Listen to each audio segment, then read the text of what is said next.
Before Nikola Jokic became the face of a new kind of dominance, the NBA convinced itself that players like him didn't exist anymore. The league believed it had entered an age ruled by speed, explosiveness, and athletic force.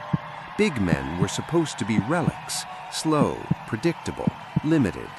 The future of basketball belonged to the wings and guards who could fly past defenders, leap above crowds, and break the game open through sheer physical talent. But somewhere in that evolution, the league began to fear something else. Not the return of the traditional center, the return of a player who would redefine what a center could be. That fear took shape quietly, far from American arenas, in a small Serbian town where Jokic learned basketball not through drills or camps or curated developmental paths, but through improvisation, instinct, and a love of the game that had nothing to do with praise. He grew up in a world where creativity wasn't taught, it was necessary. The Serbian style of basketball is built on understanding angles, rhythms, patience, and reading the defender before he reads you. Jokic embraced all of it without realizing he was acquiring the skill set that would one day dismantle the NBA's understanding of its own sport. When he arrived at the 2014 draft, he wasn't a prospect, he was a curiosity. Analysts spoke about his touch and passing vision, but always with qualifiers: too slow, too heavy, too unathletic, too unconventional. The league had spent years building an image of what success at the center position looked like: long, vertical, explosive. Jokic represented the opposite. The NBA didn't ignore him out of malice, it ignored him out of fear.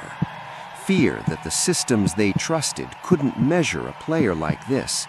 Fear that the analytics they leaned on didn't fully capture the instincts he carried. Fear that he was a reminder of something the league had moved away from, the idea that basketball could still be won with the mind before the body. The early years in Denver were a discovery process. Jokic wasn't trying to become a star. He wasn't fighting for highlight attention or branding approval. He was attempting to understand the NBA as much as the NBA was attempting to understand him. His body wasn't built for the pace of the league, yet he found ways to control it. His footwork wasn't quick, yet he never seemed rushed. He didn't jump high, yet he secured rebounds as if gravity worked differently for him. He didn't fit templates, he created new ones. What made Jokic frightening wasn't his scoring or his passing alone. It was the way he merged those skills inside the role of a center. He blurred positions, blurred roles, blurred responsibilities.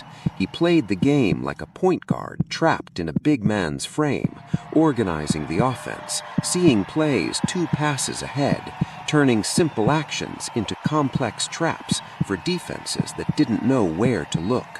And slowly, quietly, the league's fear began to surface. Matchups designed to slow down traditional bigs failed against him.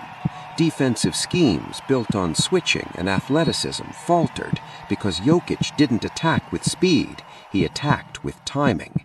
Double teams came and the ball was already gone. Defenders cut off one angle and he found 3 others. Teams realized that preparing for him wasn't about stopping him, it was about hoping he would miss the opportunities he created for others. But the real turning point arrived when Denver stopped trying to fit him into the league's system and began building a system around him.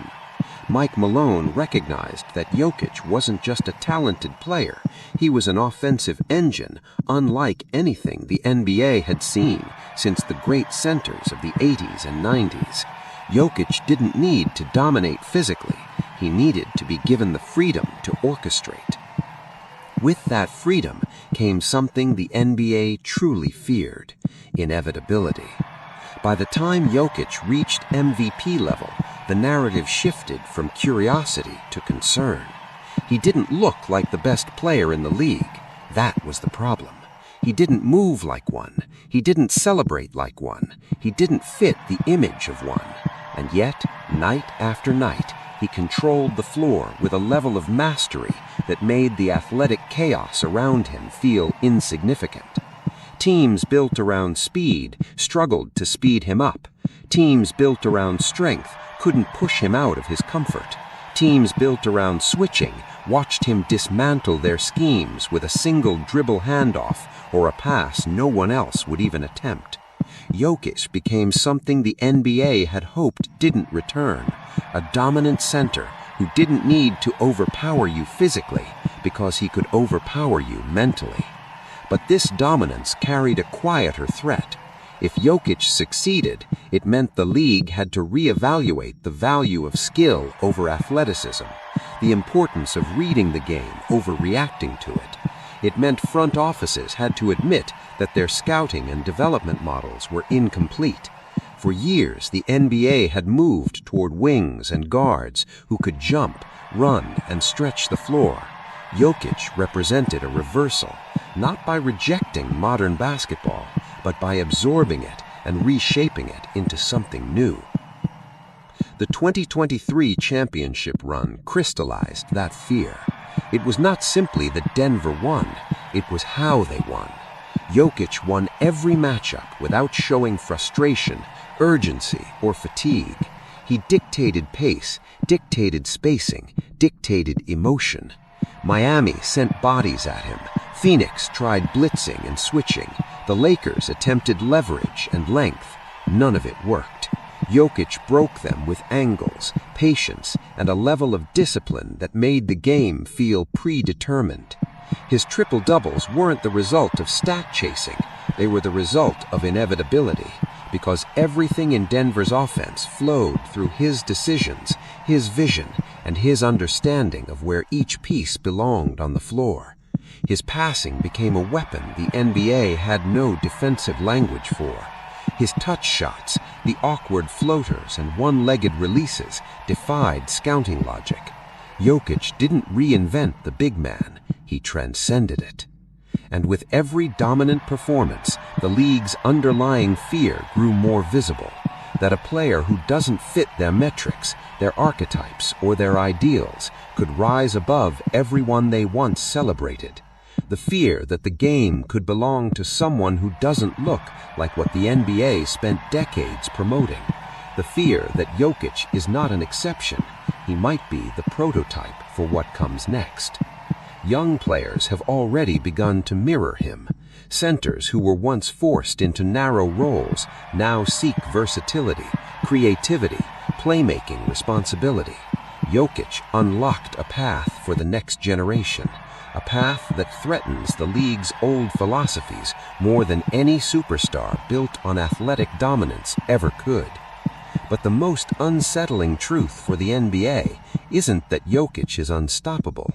It's that he makes the game clear in ways the league didn't want to admit. That basketball at its highest level is not a contest of explosiveness, but of intelligence. Not a battle of highlights, but of mastery. Not a platform for athletic archetypes, but a canvas for imagination. Nikola Jokic is becoming exactly what the NBA feared.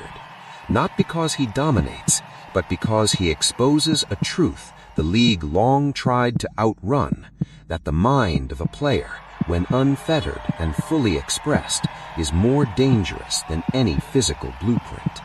And in doing so, Jokic has forced the NBA to confront something deeper, that the future of basketball may not belong to the fastest, the strongest, or the most explosive, but to the one who understands the game at a level no defense can reach.